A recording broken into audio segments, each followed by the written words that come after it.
Alright, good morning everybody. So today is a little windy. I hope the audio isn't getting messed up or anything. We're gonna go ahead and put the new intercooler into the diesel Beetle and get my turbo back at least.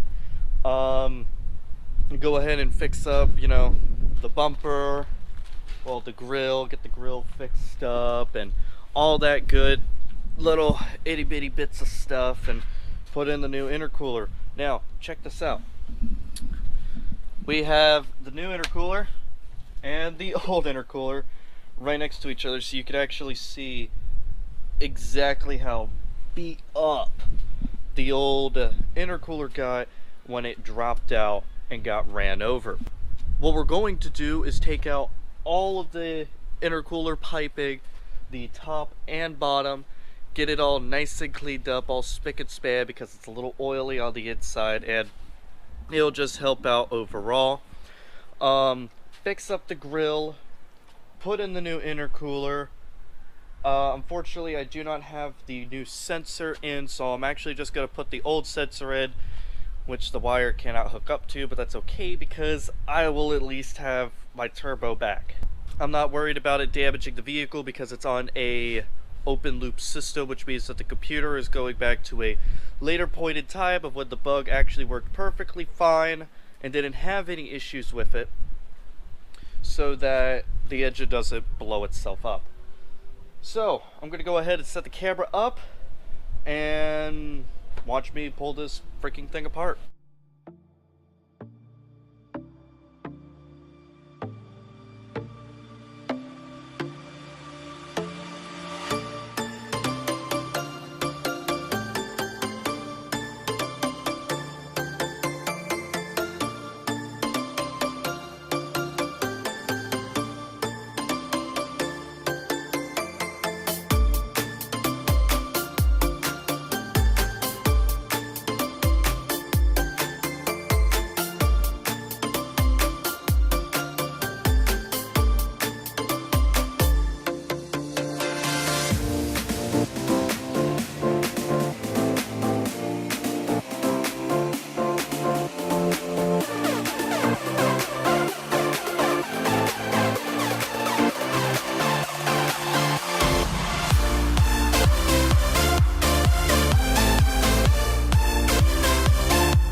we have everything done for the diesel Beetle whenever it comes to the intercooler. I have all the piping cleaned up, fitted back in place. You can go ahead and see that the new intercooler is in place right there.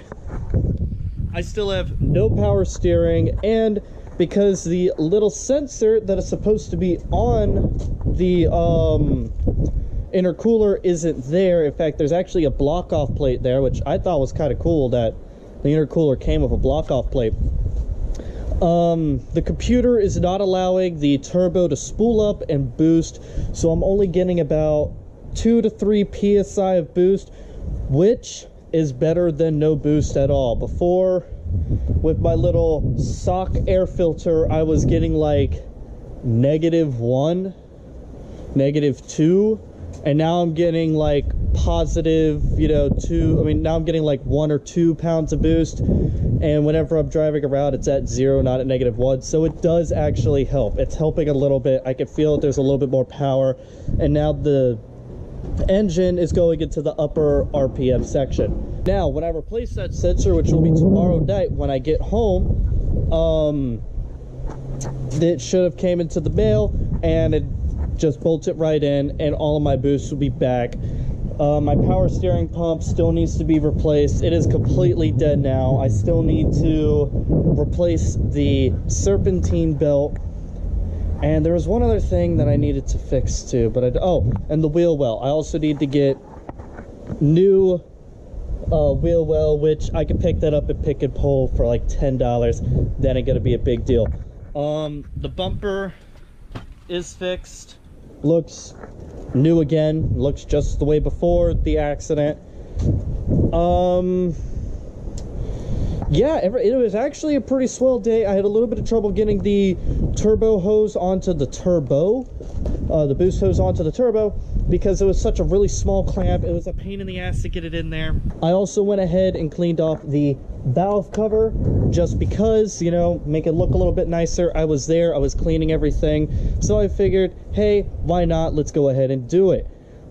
So that is going to be it for today's video. If you enjoyed this video, please give it a big thumbs up.